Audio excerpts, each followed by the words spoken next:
चिल्लाए कर वो सुनाई दे। ये क्या बेटा कम सुनती हैं, इनके कान थोड़े से कान औड़े या गहरे हैं क्या है? देखो मेरी बात सुनो, जितना चैती गहरा जाती है उतना अच्छा बिला है अपने लिए। चैती अपना बिला बहुत गहरा बनाती है। फिर ऐसे इन्हें इतनी भक्ति करी है मैया की, इतने भयंकर हैं कि इनके कान गहरे हुए हैं, इसलिए गहराई में पता लगा है, इसलिए जोर से आवाज लगा हुआ जरूर उस पर कम सुनती है। चिल्ला करो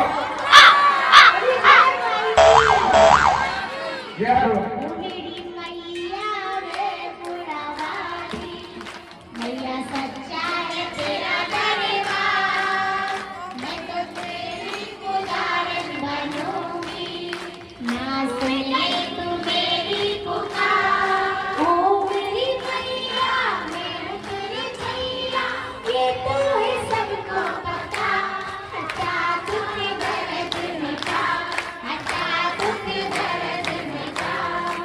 और सभी जानते हैं ये माँ का दरबार कैसा है, जो तेरे दर पे आता है नहीं खाली हाथ जाता। माँ जो तेरे दर पे आता है नहीं खाली हाथ जाता है। और गूंगा भी आता है माँ वो सुर से बोलता। ये कैसा दरबार है, इस दरबार में एक बार जो भक्त आ जाता है वो खाली हाथ नहीं आता।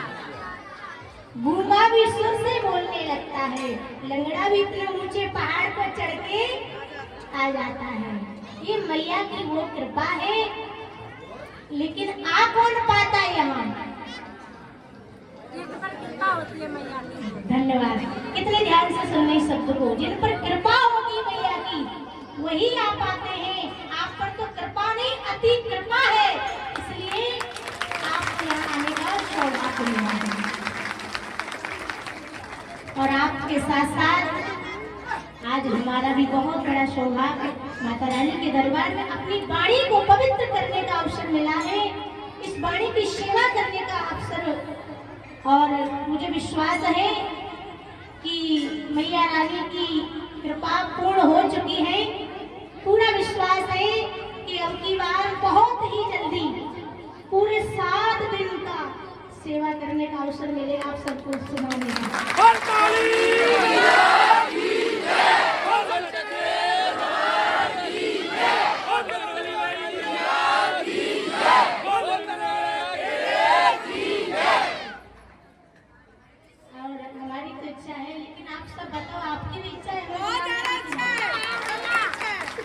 ये 7 दिन का इन्हें बोल तो दिया है, लेकिन 7 दिन का मतलब जानते क्या होता है? सानी करवानी है का है? इन्हें बोली ना कि 7 दिन का सेवा करने का अवसर मिलेगा। पहले तुम्हें पता है 7 दिन का मतलब क्या होता है? कोई सोच रहा होगा सानी करवाएंगे, कोई कह रहा होगा हम खीर बनवाए पे। 7 दिन का मतलब पता है क्या बोल दिया इन्हें? तुम्हें ताली का बजा दी, बता दे पहले जो थे पहली बात समझ आई बात करी तुमने। जाको मतलब तुम बड़े है गए हो, जाको मतलब तुम बड़े है गए हो, समझ लगे होते हैं, समझदार है गए। 7 दिन का मतलब क्या होता है? अच्छा दावत कथा और सप्ताह कथा, और बताओ अपने अपने विचार रखो ना। 7 दिन की खुशी के लिए एक मोड़ी नाम खुशी वाला। और बताओ बेटा, और बताओ कोई। अभी 2 ही के शब्द लिख रहे हैं, सप्ताह एक व्यक्ति। चलो ठीक है, 3 है गए। और डालो वोट, इसका मतलब 4 लोग हो गए। क्या का मतलब 4 लोग चाहते हैं, बाकी सब तो फिर बोलो ना। चाहने वाला तो बोलने से लगेगा नहीं। भागवत कह रहो, कथा कह रहो है। अरे भैया से मिलेगा, एक नारो लगाओ। हैं? भैया को मेला साथ ना दो। लेवान मेला कर डाले। देख कलियुग इंसान है, ना जाने या कलियुग मौत कागा करेंगे। तुमने में इसमें तो ना दी 10 मिनट की, तो 7 ना तक तुम क्या कराने जाने? एक बार बोल दो तो 7 ना को क्या मतलब है?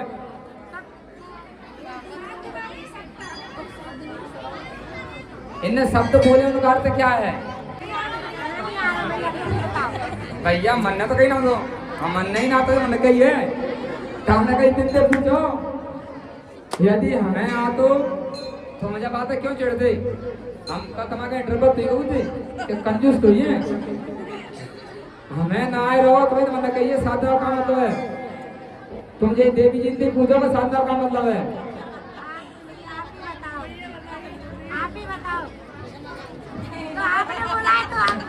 पूछो।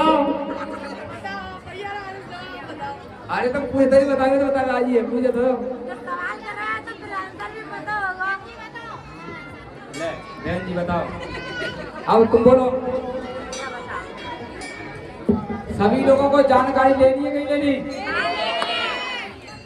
कौन से लेनी है? अच्छा किसे बोलो?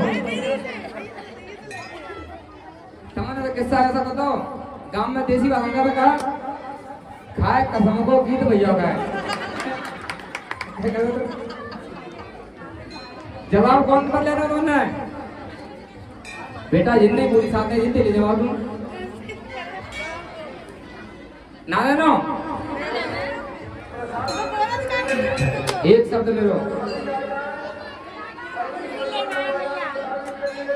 मैं एक चीज जान चुका, तुम जो बैठे हैं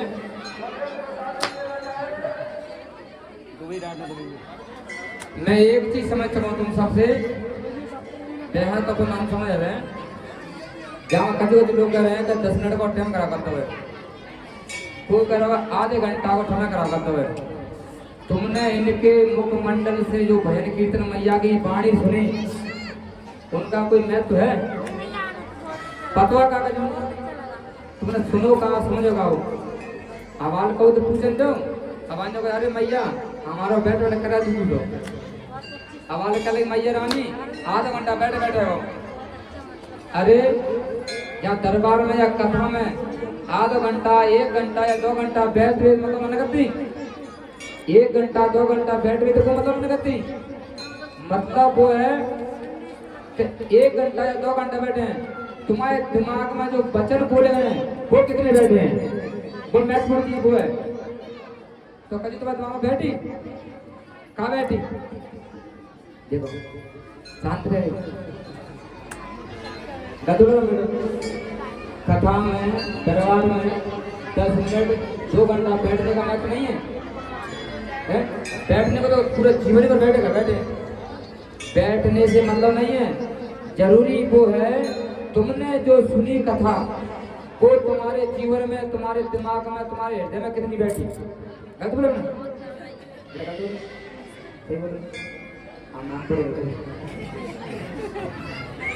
तो कथा कितने तुम्हारे हृदय में बैठी? जो देवी जी ने तुम्हें अभी जो 2 शब्द गायन के भगवान के मैया के सुनाए थे, वो तुम्हारे दिमाग में कितने बैठे? वो तो जो ये खीर की जगह खाली ना बैठे ला। तो ऐसा किस्सा करता है कि खीर को भगवान छक्का और ऊपर में तुम्हारा खाता है कहीं तुम्हारे दिमाग में कभी बैठ रही। अच्छा और सुना कभी? नहीं सुनना है भैया ना। हाँ कहाँ सुनना है? अभी वो मैया का भजन गाया हुआ। वह सुनो, कोई सुनो करो, सुन दूसरो तो मांग करो, तो मांग करो।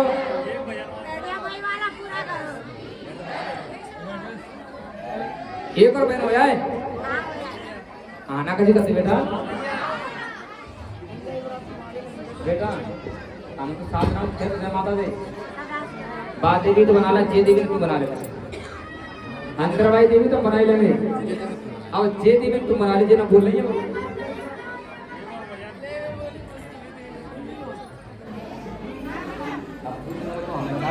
सभी जोर से बोले जय माई की।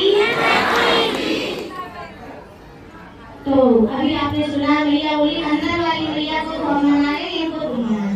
तो कौन कौन मैया चाहती है कि आपके बीच में हम फिर से ऐसी सेवा करें आपके बीच में, और सुंदर अपनी इस वाणी की सेवा, सबसे बड़ी सेवा वाणी की सेवा, जो माता रानी की कृपा से वाणी मिली है, उसी की सेवा आपके बीच में करना चाहती है। तो भजन तो आपने सुन लिया, छोटा सा प्रसंग सुनाना चाहती है। तो पहले बताइए किस किस की इच्छा है सुनने की? सबकी इच्छा है। कानों से टोपा डालो और फिर बोलेगा मैं सुनाई नहीं दी। कथा सुनानी थी, मैं भगवत सुनानी और बहन सुनानी है, तो बोलो इसलिए ध्यान से सुनो, शांति पूर्वक हो गई। सभी जोर से बोले जय माई की। पीछे वाले भाई नहीं बोले, जेब में हाथ डाल के पड़ेगा, सर्दी दूर हो जाएगी। बोले जय माई की। यहाँ माता रानी के दरबार में ऐसे ना बैठे जैसे हॉस्पिटल में बैठे। अरे यहाँ तो सारी चिंताएं छोड़ करके है मैया के दरबार में प्रसन्न होकर के बैठे। देखो 84 लाख योनियों में अनेक जीव जंतु होते हैं। 84 लाख योनियों में भटकने के बाद एक बार मनुष्य का ये तन मिलता है। बड़े भाग्य मनुष्य तन पावा, शुद्ध दुर्लभ सत्ग्रंथ गावा। यानी इस मनुष्य के शरीर के लिए देवता भी तरसते हैं। कितना बड़ा सौभाग्य है हम सबका कि हमें ये मनुष्य का तन मिला। खाना पीना सोना जागना ये सब पशु पक्षी भी करना जानते हैं, लेकिन मनुष्य में और पशु पक्षी में अंतर है। खाना पीना खेलना कूदना बच्चे पैदा करना आज जो भी काम है सब पशु पक्षी जानते हैं। घर मकान दुकान सब वो भी बनाते हैं अपने बच्चों के लिए। केवल पशु पक्षियों को आपने हंसते हुए नहीं देखा होगा, रोते हुए जरूर देखा होगा। हंसते हुए किसी ने पशु को देखा है? पक्षी को किसी ने हंसते हुए देखा है? केवल हंसने का अवसर मिला है तो किसको? मनुष्य को। तो बताओ फिर मनुष्य को हंसते हुए रहना चाहिए या ऐसे मुरझाए हुए चेहरे से रहना चाहिए? अरे हमेशा खिलखिलाते हुए बैठना चाहिए। मैया के दरबार में सारी चिंताएं, चेहरा मुरझाए हुए नहीं होना चाहिए, एकदम खिले हुए चेहरा से प्रसन्न होकर के बैठना चाहिए। तो प्रसन्न होकर के बैठेंगे तो आधी बीमारी तो वैसे ही खत्म हो जाएगी। ठीक, तो मनुष्य का तन मिला है हमें 84 लाख योनि में भटकने के बाद एक बार। दूसरा अवसर मनुष्य का तन तो मिल गया, लेकिन इस दरबार में आना दूसरा सौभाग्य, जो हमें ऐसा सच्चा दरबार मिला बैठने के लिए। तीसरा बड़ा भाग्य कहा है कब? बोले बड़े भाग्य पाई है सत संग। बहुत बड़े भाग्य होते हैं तब हमें परमात्मा की चर्चा श्रवण करने के लिए होती है। बाबा तुलसीदास जी ने रामायण में लिखा है कि शुद्ध दारा लक्ष्मी तो पापी क्यों घर हुए। पत्नी का होना, पुत्र का होना, धन का होना कोई बड़ी बात नहीं है, ये तो पापी के घर भी हो जाएगा। अच्छा मकान बनाना, दुकान बनाना, संतान पैदा करने पापी भी कर सकता है। शुद्ध दारा लक्ष्मी तो पापी क्यों घर होए, पर संत समागम हरि कथा तुलसी दुर्लभ दो। ये दो वस्तु दुर्लभ है। एक तो सच्चा धाम परमात्मा का, जिस धाम में हम आप बैठे हैं, दूसरा भगवान का सत्संग, ये नाम परमात्मा का चर्चा।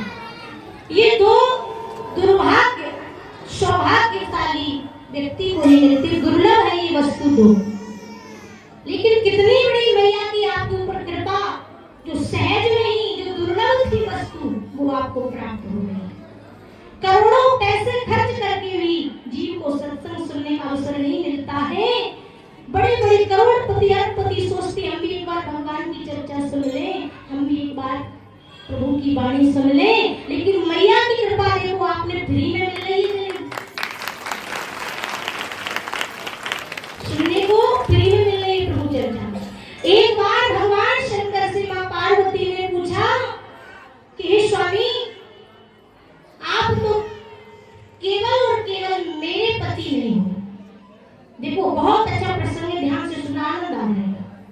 माता पार्वती ने कहा कि स्वामी आप मेरे ही केवल स्वामी नहीं है, आप तो विश्वनाथ नाथ पुरानी, त्रिभुवन महिमा विदित तुम्हारी, तुम तो सारे विश्व के नाथ हो, अकेले मेरे नाथ नहीं है। इसलिए हे स्वामी, आज मैं जो भी चर्चा करूंगी तुम्हारे सामने, मैं अपने हित के लिए नहीं कर पाऊंगी, क्योंकि आप मेरे अकेले के नाथ होते अपने बारे में चर्चा कर लेती, आप तो विश्व के नाथ हैं। इसलिए आपके सामने, आपके समक्ष जो भी बात होना चाहिए विश्व के हित में होना चाहिए। इसलिए मैया बोल रही है कि मुझे ये बताओ स्वामी, किस धरातल पे, इस धरती पर परब्रह्म परमात्मा श्री राम का अवतार क्यों?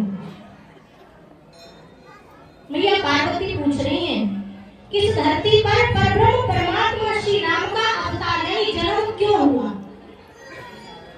भोलेनाथ ने कहा ये तो सब जीव जानते हैं, सब छोटे छोटे बच्चे जानते हैं, जो रामायण पढ़ते हैं सब जानते हैं कि राम जी का अवतार क्यों हुआ। बाबा तुलसीदास जी ने रामायण में बहुत अच्छी लाइन लिखी है कि क्यों होता है अवतार। सभी कहते हैं कि जब जब होई धर्म की हानि, जब जब होई धर्म की हानि, बाढ़ई असुर अधम अभिमानी, बाढ़ई असुर अधम अभिमानी, तब तब धरे प्रभु विविध शरीरा, हरहि कृपानिधि सजन पीरा। सभी जानते हैं, भोलेनाथ ने कहा देवी परब्रह्म परमात्मा श्री राम का अवतार होता है क्यों? बोले जब जब होए धर्म की हानि, बाढ़े असुर अधम अभिमानी, जब अधर्मी लोग पढ़ते हैं, धर्म नष्ट होता है, कोई सज्जन व्यक्ति को कष्ट होता है, तब मेरे परब्रह्म परमात्मा का अवतार होता है। इसलिए बोले धर्म की रक्षा करने के लिए। माता पार्वती ने कहा यदि स्वामी आप नाराज ना हो तो एक बात कहूं, आप कह रहे हैं कि धर्म की रक्षा करने के लिए भगवान श्री राम का अवतार होता है, यदि आप कहते हैं तो मेरी भी बात सुन लीजिए। धर्म की रक्षा करने के लिए भगवान श्री राम को आने इस धरातल पे कोई जरूरी है क्या? धर्म की रक्षा करने के लिए भगवान श्री राम को आना पड़ेगा इस धरती पर? वो परब्रह्म परमात्मा कैसा है? कर से कर्म करे विधि नाना, जो बिन पद चले सुने बिन काना, जो भगवान बिना पैरों के सब जगह चलता है, बिना हाथ के सबके कार्य करता है, ऐसे परब्रह्म परमात्मा को क्या धरती पर मनुष्य बनकर आने की जरूरत है? जिस भगवान श्री राम के लिए कहा जाता है भ्रमति विलास सृष्टि लय होई, जिसकी एक भ्रमति टेढ़ी करने मात्र से सारी दुनिया में प्रलय आ जाएगा, ऐसे भगवान राम को क्या धर्म की रक्षा करने के लिए मनुष्य बनने की जरूरत है? तो फिर भगवान श्री राम क्यों आए? ये धर्म के लिए कहो तो नहीं हो सकता, क्यों? बोले धर्म की रक्षा तो एक ही व्यक्ति कर सकता है। भोलेनाथ ने कहा धर्म की रक्षा कौन कर सकता है देवी? मां पार्वती ने कहा मैं मन से नहीं कह रही हूँ महाराज, मैंने मानस में पढ़ा है कि धर्म की रक्षा करने वाला एक ही व्यक्ति काफी है, राम को आने की जरूरत नहीं है। धर्म की रक्षा कर सकते हैं कौन? बोले वो व्यक्ति है जिसका नाम है भरत। जो ना हो तो जग जन्म भरत को। भरत जी के जिनके अंदर वो ताकत है, वो अकेले ही सारे धर्म की रक्षा कर सकते थे, तो फिर राम को आने की क्या जरूरत है? क्या जरूरत है? क्या जरूरत है?